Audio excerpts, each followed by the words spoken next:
Renungan Tetes Embun. Renungan Tetes Embun, Minggu 30 Juni 2024. Keseimbangan memberi dan menerima. Kutipan dari surat Paulus kedua kepada jemaat Korintus, bab 8 ayat 13. Sebab kamu dibebani bukanlah supaya orang-orang lain mendapat keringanan, tetapi supaya ada keseimbangan. Sobat Katolikana, kira-kira apa makna dari keseimbangan ini ya? Keseimbangan di sini memberi makna yang penting pada kedua kata kerja berikut ini, yakni memberi dan menerima. Dan kedua kata ini adalah merupakan dua sisi dari mata uang yang sama, baik sisi sebelah kanan maupun sebelah kiri. Selanjutnya, apa refleksi yang hendak kita berikan? Tidak lain bahwa kita memberi, sekaligus kita juga membuka diri untuk menerima dari orang lain di masa depan. Hal ini menciptakan lingkaran kebaikan dan saling ketergantungan. Bahwasanya semua orang memiliki kebutuhan yang berbeda dan berlomba-lomba untuk mencari kebaikan.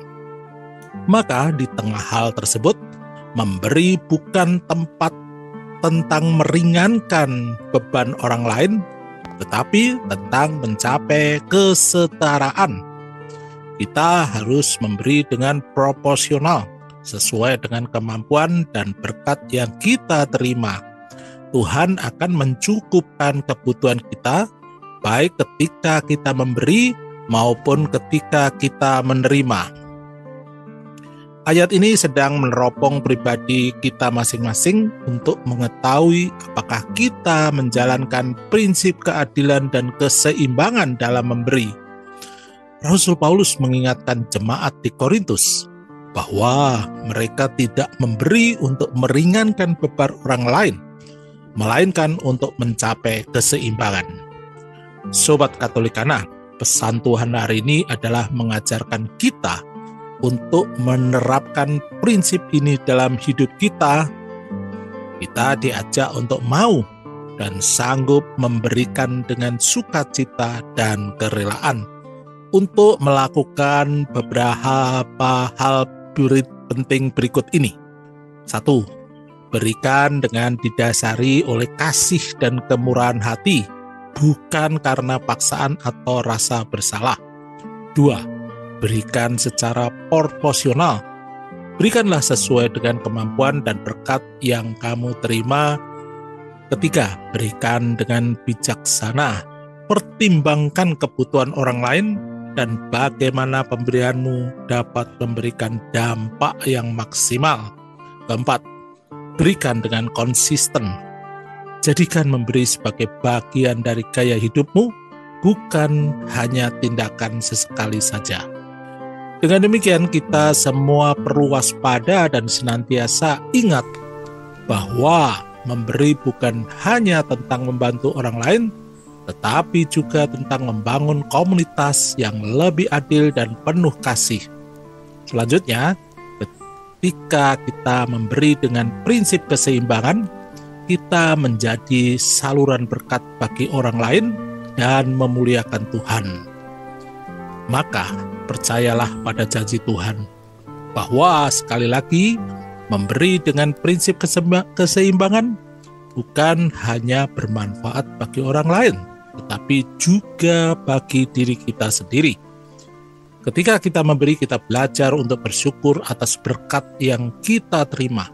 Kita juga belajar untuk mengasihi orang lain dan membangun hubungan yang lebih kuat dengan mereka.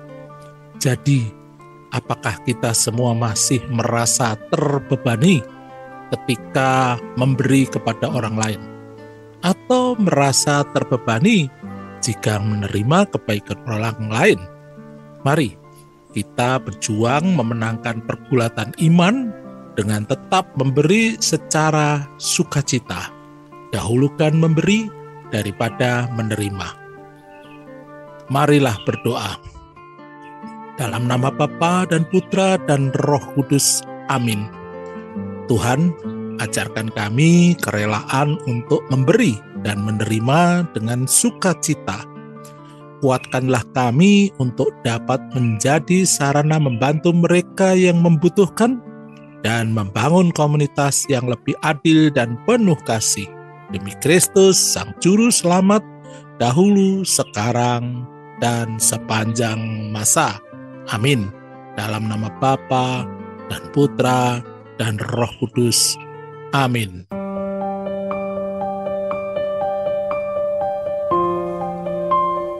Demikian Anda telah mendengarkan Tetes Embun yang dipersembahkan oleh Radio Katolikana. Renungan Tetes Embun bisa Anda simak di Radio Katolikana, media sosial Radio Katolikana, dan YouTube Katolikana. Terima kasih dan sampai jumpa.